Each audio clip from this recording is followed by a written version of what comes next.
네, 상승의 트리거를 갖춘 종목에 대해서 소개를 해드리는 시간입니다. 오늘 이 시간 유니스토리 자산운용의 손정은 매니저와 함께합니다. 어서 오세요. 안녕하십니까. 네, 시장의 펀더멘털을 보기가 참 힘듭니다. 시장 투자 심리에 따라서 너무나 발빠르게 움직이고 있기 때문에 그 분석이 지금 안 먹히고 있는 시장인데 그래도 우리가 펀더멘털을 분석을 해봐야 되지 않겠습니까? 어떤 종목군 가지고 오셨어요?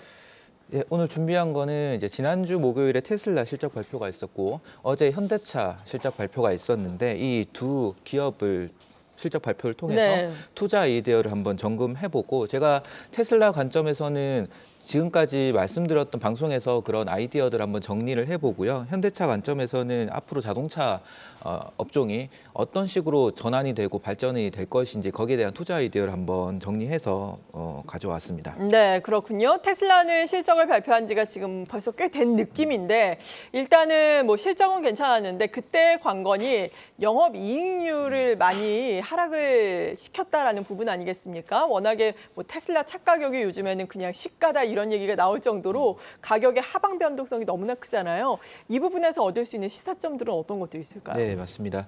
테슬라 실적 발표에 대한 개인적인 함의를 정리를 해봤습니다. 세 네. 가지로 정리를 해보면요.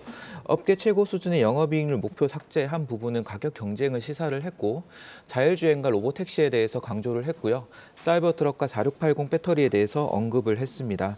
이 세 가지 중에서 먼저 테슬라 실적에 대해서 분석을 해보면 이번 2분기에서 매출 총 이익률이 17.5%로 전년 동기 대비해서 8.2%포인트가 하락했습니다.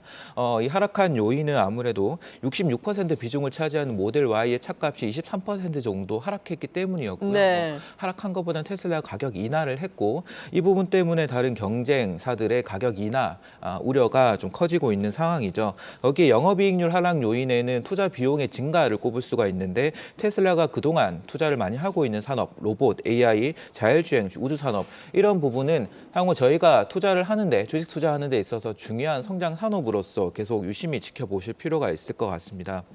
테슬라가 앞으로 이익률을 올리기 위해서는 차값을 다시 올리지 않는다라고 하면 네. 공정의 개선을 위해서 원가를 절감을 해야 될 텐데요. 지난 3월 1일에 공개한 마스터 플랜 3에서는 모델 Y의 공정 개선과 차세대 플랫폼을 통해서 생산 효율화를 얘기를 했습니다. 그러면서 이제 컴팩트 차량 소위 모델 2에 대해서 언급을 했죠. 이게 가능해야지 2030년에 테슬라가 목표로 하는 2천만 대 판매량을 달성할 수 있을 것 같습니다. 네. 그러면 이 모델 2 차를 만들기 위해서 어떤 배터리가 들어가느냐라고 하면 LFP 배터리가 들어가죠.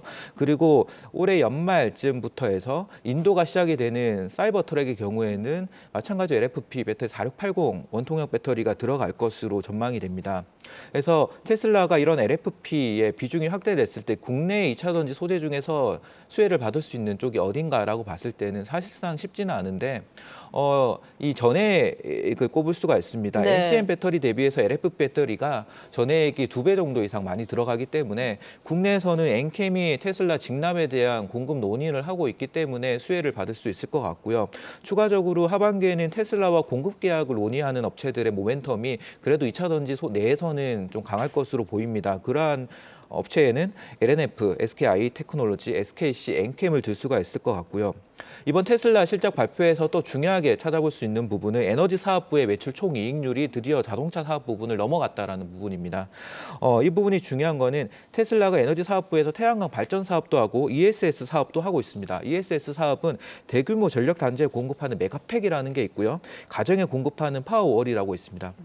메가팩 경우에는 굉장히 지금 투자가 많이 일어나고 있고 매출 성장률이 가파르게 올라가고 있고 내년에 생산 캐파도 2배 이상 성장을 할 것으로 전망이 되고요. 네. 최근에는 주택 쪽으로 파워월도 다시 설치량이 늘어날 것으로 전망이 됩니다.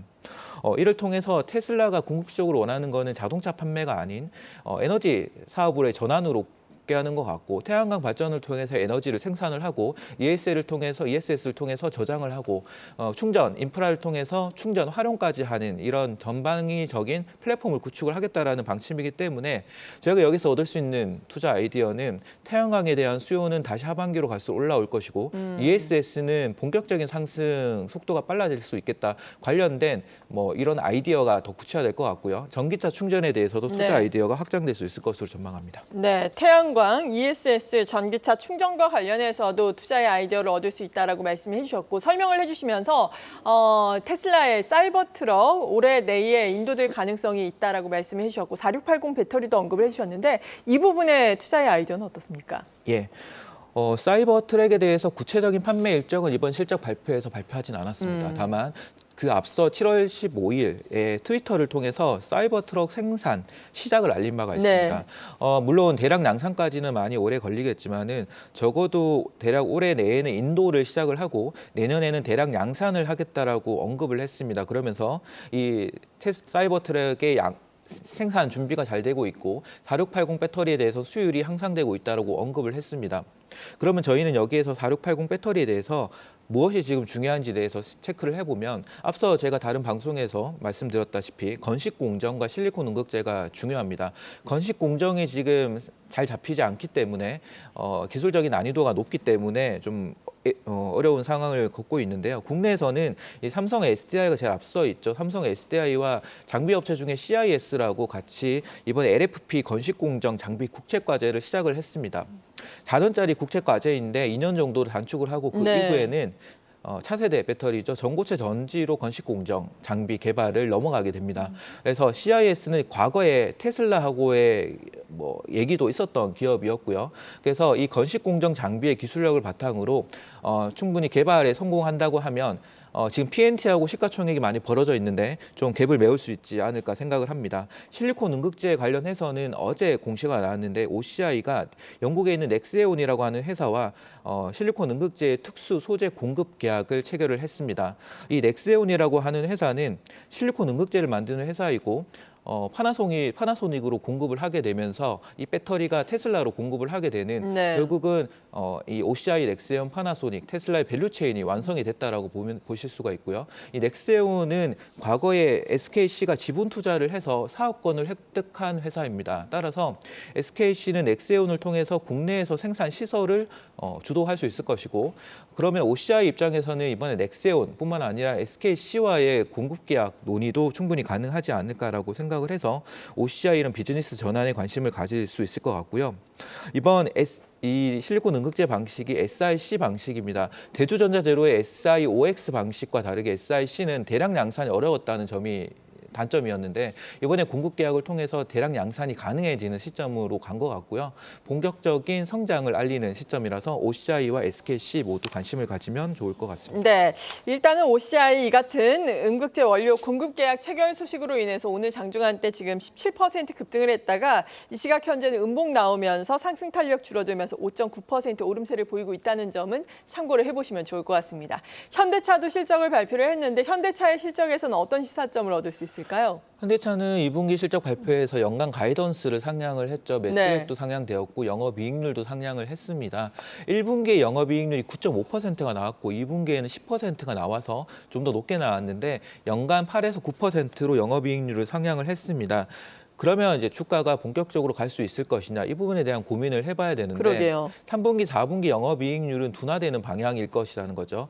여기에 시장에서 계속 우려되고 있는 부분은 하반기로 진행될수록 미국 내에서 경쟁사들의 신차가 출시되면서 경쟁이 더 심해지고 테슬라를 통해서 가격 인하에 대한 압박을 받으면서 여기에 대한 우려가 있는 것 같습니다. 여전히 현대차만 놓고 보면은 지금 수요가 훨씬 더 앞서 있는 상황에서 재고는 여전히 낮은 상황이고 그렇기 때문에 차값도 계속적으로 오를 수 있을 것으로 보고는 있는데 하반기 이런 부분을 체크해야 될 것 같고요.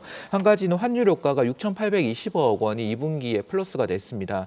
지금 환율에서 하반기가 진행될수록 원화 강세가 진행된다고 하면 이 환율 효과는 점차 약해질 텐데 이 6,820억의 환율 효과를 다 제외하고 저희가 인센티브라고 하죠. 인센티브가 과거 코로나 이전 수준으로 회복이 된다고 하면 현대차 영업이익률은 지금은 10%이지만 6%대로 떨어질 수 있다는 우려가 있습니다. 그래서 이 부분을 해소하기 위해서는 현대차 입장에서는 단순히 차를 많이 판매하고 차값을 올리고 인센티브 관리하는 것도 중요하지만은 SDV라고 하는 소프트웨어로 정의되는 이 차 소프트웨어 관점에서 비즈니스 전환이 이루어져야 되는 시점으로 좀 생각을 합니다. 네. 이 SV를 통해서는 원가 절감과 수익성을 모두 올릴 수가 있는데 대표적으로 테슬라가 지향하는 OTA라고 하는 서비스가 있습니다. 소프트웨어를 통해서 모든 기능을 업그레이드를 받을 수가 있는데 이 OTA를 현대차에서 어떻게 해줄 것이냐가 또 관건이 될 것 같고요. 그래서 이러한 부분들이 하반기에 확인이 되면서 현대차는 이제 영업이익률이 지금 컨센서스보다 계속 좀 상향되는 흐름으로 네. 나올 것 같습니다. 그래서 주가는 조금 상승 탄력이 가파르게 올라가진 않더라도 지금 주가에서는 조금 더 지지하면서 가지 않을까라고 전망이 됩니다. 네, 지금 뭐 OTA 말씀을 해주셨는데 이 부분이 어떤 개념을 가진 것인지 궁금하고 그래서 향후 자동차 산업의 방향은 어떤 걸 봐야 할지 궁금한데요. 테슬라와 현대차의 이번 실적 발표 그리고 앞서 여러 IR을 통해서 언급을 많이 했었던 네. 단어가 소프트웨어입니다. 그리고 이거를 차량에 적용하는 거 SDV라고 합니다. 소프트웨어로 정의되는 자동차를 의미를 하고요. 차량의 핵심 기능, 성능을 소프트웨어로 구현하는 방식입니다. OTA는 그거를 가능하게 만드는 소프트웨어 기술이라고 보시면 되고 소프트웨어를 통해서 차량의 그 부품을 소프트웨어 부품을 업그레이드 시키거나 변경을 할 수 있는 기술을 얘기를 합니다. 소비자 입장에서는 서비스 센터에 직접 가지 않더라도 원격으로 업데이트를 받을 수 있다는 장점을 예. 받을 수가 있는 거죠. 이 SDV 전환에 맞춰서 성장하는 산업이 생길 것이고 비즈니스가 전환되는 산업이 생길 것입니다. 기존 하드웨어 부품 업체들은 새로운 성장 기회를 잡을 것이고요. 이 SDV에서 핵심은 세 가지가 될 것 같은데 BMS 기술, 인버터, 그리고 ECU가 될 것 같습니다. BMS에 대해서는 배터리 관리 시스템인데요. 현대모비스가 하고 있고 일부에 대해서 SL이 2024년 6월부터 수주를 받아서 매출을 반영하게 됩니다. 그리고 BMS 관련해서도 LG노텍도 지금 기술 개발을 해서 진행을 하려고 하고 있는 상황이고요. 인버터가 향후에는 중요해질 것 같습니다. 이 배터리에서 나오는 전기 에너지를 전환을 해서 구동 모터로 전달을 하게끔 만들어주는 역할을 인버터에서 하게 되는데요. 네. 앞으로 전기차의 핵심 기술 소프트웨어가 많이 늘어날수록 인버터의 역할이 많아질 거고 이 인버터의 성능이 올라가게 되면서 배터리의 효율 자체도 그리고 충전 속도 자체도 높일 수가 있게 됩니다. 이 인버터의 생산은 국내 대기업 LG전자나 뭐 현대모비스와 같은 기업들이 하기 때문에 특정 저희가 찾아볼 수 있는 기업들은 없을 것 같은데 이 인버터가 고도화됨에 따라서 SiC라고 하는 전력 반도체 수요도 올라가게 됩니다. 관련된 국내 반도체 회사들도 눈여겨보시면 좋을 것 같고요. 아까 말씀드렸던 LG노텍에 대해서는 어제 실적 발표를 또 했습니다. 네. 실적 발표가 굉장히 쇼크가 나왔고요. 그 실적 발표를 통해서 알 수 있는 거는 지금 주가가 바닥권에 있을 것 같다.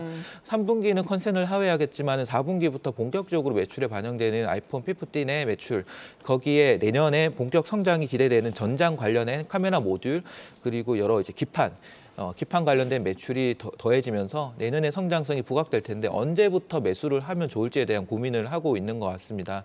2분기 실적이 가장 낮은 실적이 될 것 같기 때문에 지금부터는 관심권에서 보시면 좋을 것 같습니다. 네, 지금까지 유니스토리 자산운용의 손정우 매니저였습니다. 감사합니다. 감사합니다.